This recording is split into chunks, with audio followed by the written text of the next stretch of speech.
What was falling from the skyscrapers wasn't just stocks, but hopes, dreams, and people. A system was collapsing. But here's the real issue. This system was already fragile, because as you just saw, money wasn't a real thing.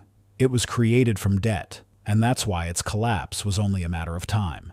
October 1929, Wall Street. Imagine a man, Thomas, 45 years old, owns a small grocery store in Brooklyn. He invested half of the money he had saved over 10 years into the stock market. Everyone he knew had done the same. Newspaper headlines said, "Everyone is winning," and Thomas trusted it and invested. October 24th, 1929, Thursday morning. As soon as the market opened, it was flooded with sell orders. But this wasn't a normal decline. Panic spread from one person to another, from one bank to another, from one city to another. Stock values melted by 20% in a single day. That day, Thomas had to close his store. Then the next day, too, because Thomas had no money left, and people were asking for credit. There was a crash in the stock market. But the story we were always told was this: everything happened in one day. I will show you a different perspective. Everything had already started long before. Hello, I'm Henry. Come with me.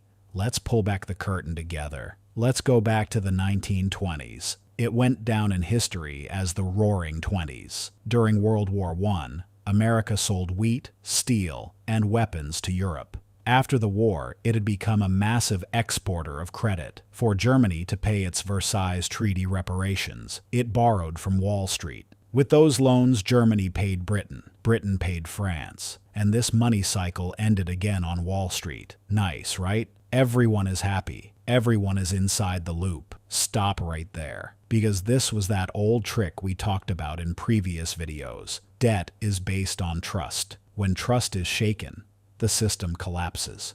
If we look closely at the 1920s, jazz is playing.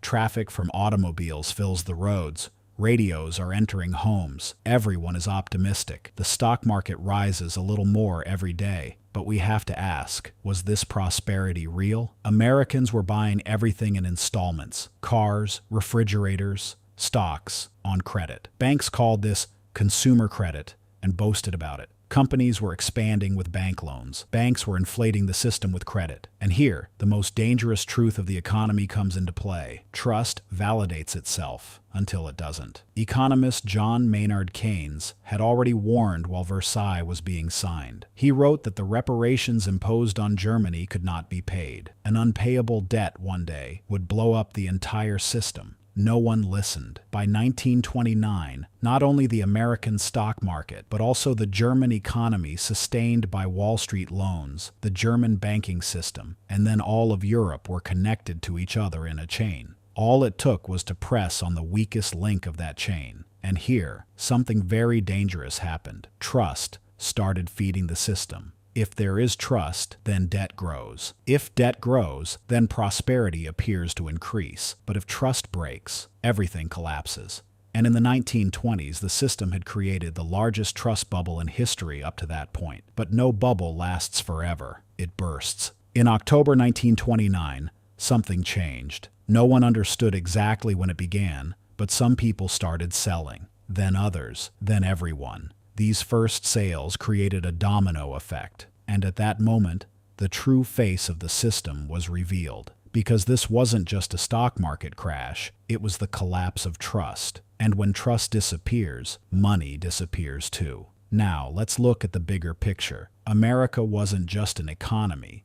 It was the credit engine of the world, especially Germany, after World War I, had been made dependent on debt. And the system worked like this. America lends to Germany, pays to Europe, survives. So what happened in 1929?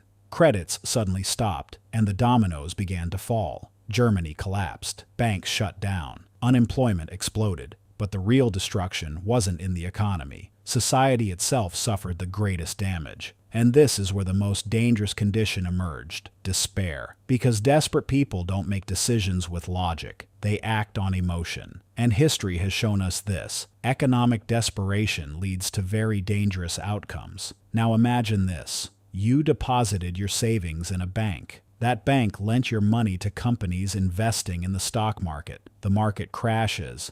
companies go bankrupt and the bank can't pay you back. You rush to withdraw your money. 10 people from your neighborhood join you. The next morning, 100. The next day, 1,000 people storm the bank. And between 1929 and 1933, 4,000 banks failed in America. People lost their money, but not just money. They lost their savings, their shops, their farms. Factories shut down because there was no purchasing power. And this vicious cycle continued.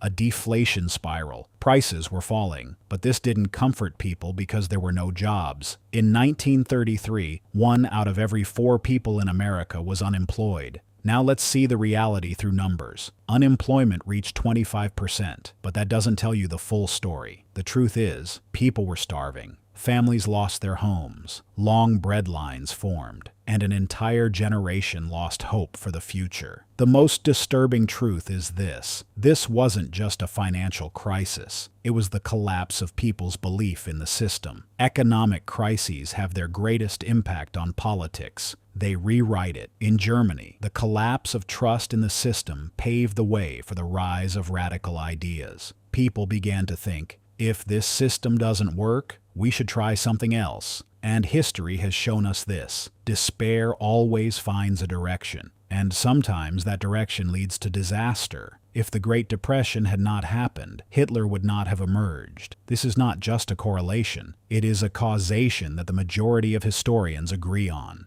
Every crisis leads to the rebirth of a new system. While London was burning in 1666, the insurance system was born. While the Spanish flu wiped out millions, modern public health infrastructure was built. And in the ruins of the 1929 Depression, the world realized this. If the market is left on its own, it collapses. And this is where the modern system was born. The state was no longer just an observer. It became part of the game. Banks were regulated. Deposit insurance was established. The power of central banks increased. And most importantly, the state became responsible for saving the system. When Franklin Roosevelt took office in 1933, he had a crisis in his hands, but also an opportunity, the window that Naomi Klein would later describe as the shock doctrine, the opportunity to rewrite the system during a crisis. The New Deal. Jobs were given to the unemployed. Dams were built. Roads were constructed. Energy infrastructure was expanded. All of this was financed by the state, of course with debt. Just as Keynes predicted, when demand stops, the state creates demand. This seems very ordinary to us today. But before 1929, this idea was almost heretical for many economists. We need to understand this clearly. This system worked. But how did it work? It distributed risk and uncertainty across everyone. Deposit insurance is a socialized risk. Central banks providing liquidity to the market is a socialized risk. In other words, if a company fails, the cost is ultimately borne by taxpayers. And when you look at 2008, you see the traces of 1929. Lehman Brothers collapsed. The Fed injected trillions into the market. Banks were rescued, but the public's taxes were used to save those banks. Profit was privatized. Loss was socialized. This is the paradox of capitalism. The system built after the Great Depression taught how to manage risk. Uncertainty was priced, but in every crisis, the greatest advantage is gained by those at the top, and wealth accumulates again at the very top. Joseph Schumpeter called this creative destruction. Old structures collapse, new ones are born. But one thing must be added. The rules of the new structures are usually written by those least affected by the collapse. Now let me ask you a question. What is today's world built on? The answer hasn't changed. Debt. In my previous video, you can also learn how much debt the world has today and who it belongs to. And at the core of this system, once again, is the same thing, trust. But what happens if trust breaks? That's when everything starts over again. 1929 taught us this. No system lasts forever. Every order is tested one day, and every collapse marks the beginning of a new order. Now I leave you with one final question. If this debt-based system collapses one day, what kind of system will replace it? If you came along on this journey with me, leave your thoughts in the comments. By understanding today through the stories of the past, we can better foresee what lies ahead. See you in the next video.